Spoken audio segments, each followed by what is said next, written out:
ఆలయ ఆవరణలో హోమ యజ్ఞ పూజలు సైతం నిర్వహించేందుకు ప్రత్యేక షెడ్ ఏర్పాటు చేశారు. వాహనాలకు 3 చోట్ల పార్కింగ్ స్థలం కేటాయించారు.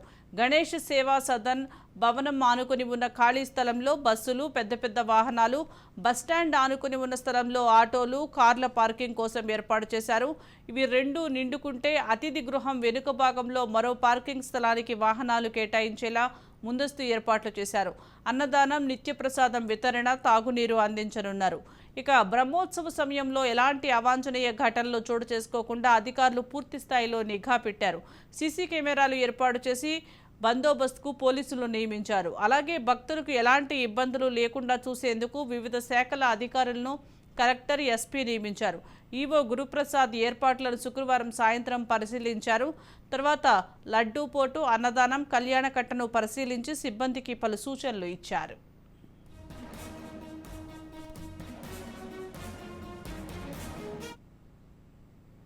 వానపాకంలో వేసినటువంటి స్వయంభూ శ్రీ వర్షితేశ్వర స్వామి దేవస్థానం యొక్క బ్రహ్మోత్సవంలో ఈ నెల 7వ తేదీ నుంచి మొదలై 27/9/2024 తేదీకి ఈ బ్రహ్మోత్సవం ముగియను. ముఖ్యంగా వినాయక చవితి అయినటువంటి 7వ తేదీన స్వామివారికి ఉదయం 3 గంటల నుంచి దర్శనము ప్రజలకు ఏర్పాటు చేయడం జరుగుతుంది. మిగతా 9 రోజులు స్వామివారి బ్రహ్మోత్సవంలో, తర్వాత 11 రోజులు వచ్చేసి ఉభయదారులకు సంబంధించి ఈ 14 గ్రామంలో ఉన్న వాళ్ళ ఒక రోజు ఒక్కొక్క కులం చెందిన వాళ్ళు ఈ యొక్క బ్రహ్మోత్సవంలో జరుపుతారు. ఈ యొక్క బ్రహ్మోత్సవంలో గాను మా దేవాదాయ శాఖ మంత్రి వర్యులైనటువంటి శ్రీ ఆనం రామనారెడ్డి గారి మరి మా కమిషనర్ గారు అయినటువంటి సత్యనారాయణ గారి యొక్క ఆదేశం మేరకు ఈ బ్రహ్మోత్సవంలో ఒక పటిష్టంగా జరుపుటకు గాను వాళ్ళు మాకు సూచనలు జారీ చేయడం జరిగింది.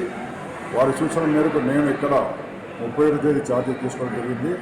ఈ 3 దినాల నుంచి నేను ఏర్పాట్లన్నీ పరిశీలించడం జరిగింది. ఇక్కడ గతంలో లేని విధంగా ఈసారి ప్రత్యేకంగా చంటి బిడ్డలకు, వికలాంగులకు, వృద్ధులకు కూడా ఒక క్యూ లైన్ ఏర్పాటు చేయడం జరుగుతుంది. సామాన్య భక్తులకు ఈ యొక్క బ్రహ్మోత్సవంలో పెద్దపీట వేయాలని సంకల్పంతో జరిగింది. ఈ యొక్క బ్రహ్మోత్సవంలో ఈ యొక్క క్యూ లైన్లలోనూ బయట కూడా ఎటువంటి శానిటేషన్ ఉన్నాయని కూడా అన్ని ఏర్పాట్లు చేసి ఉన్నాము. క్యూ లైన్ల నందు భక్తులకు RO మినరల్ వాటర్ ప్లాంట్ ద్వారా ప్రతి ఒక్క భక్తుని కూడా వాటర్ సప్లై చేయబడను. ఎలాంటి అవాంఛనీయ సంఘటనలు జరగకుండా పోలీసు వారితో సంప్రదించి ఈ యొక్క బ్రహ్మోత్సవంలో దిగ్విజయం చేయడానికి వారిని కూడా సరిగ్గా కోరడం జరిగింది. కాణిపాక నివాసాయ కామితార్థ ప్రదాయిని కైవల్యానంద రూపాయ శ్రీ గణేశాయ మంగళకరుడైనటువంటి కామితార్థాలన్నీ కూడా తీర్చేటువంటి శ్రీ స్వయంభూ వరసిద్ధి వినాయక స్వామి వారి దివ్యక్షేత్రం కాణిపాకం నందు 7వ తేదీ నుంచి 27వ తేదీ వరకు అంటే 21 రోజుల పాటు బ్రహ్మోత్సవ సంరంభం ప్రారంభమవుతున్నది. ఈ చుట్టుపక్కల గ్రామస్తులు, అలాగే గ్రామ ప్రజలు, భక్తులు విశేష సంఖ్యలో పాల్గొని ఈ బ్రహ్మోత్సవాలని అత్యంత వైభవంగా నిర్వహించుకుంటూ ఉంటారు. వినాయక చవితి మొదలు తెప్పోత్సవం వరకు కూడా అత్యంత వైభవంగా జరుగుతాయి. ఈ ముఖ్యమైనటువంటి ఘట్టాలన్నీ కూడా తిలకించి స్వామివారిని కటాక్షం పొందాల్సిందే అంటల్లో ఎటువంటి సందేహం లేదు. స్వయంభూగా వెలిసినటువంటి శ్రీ స్వామివారు బయలుపడటంతోనే 3 సోదరులకి వరాలు ఇచ్చారు కాబట్టి వరసిద్ధి వినాయక స్వామివారు గాను, అలాగే ఇక్కడ చేసేటువంటి సత్య ప్రమాణాలు ప్రపంచవ్యాప్తంగా వాసికెక్కాయి కాబట్టి సత్య ప్రమాణాల స్వామిగాను, ఆదౌ పూజ్యో గణాధిప అంటుంది శాస్త్రం.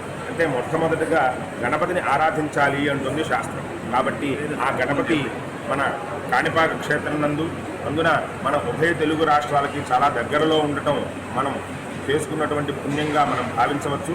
కావున వినాయక చవితి మొదలు 21 రోజుల పాటు జరిగేటువంటి ఈ బ్రహ్మోత్సవాలలో భక్తులందరూ కూడా విరివిగా పాల్గొని స్వామివారి అనుగ్రహం వలన సకల కష్టాలన్నీ కూడా తీరిపోయి ఈ దేశమంతా కూడా సుభిక్షంగా ఉండాలి.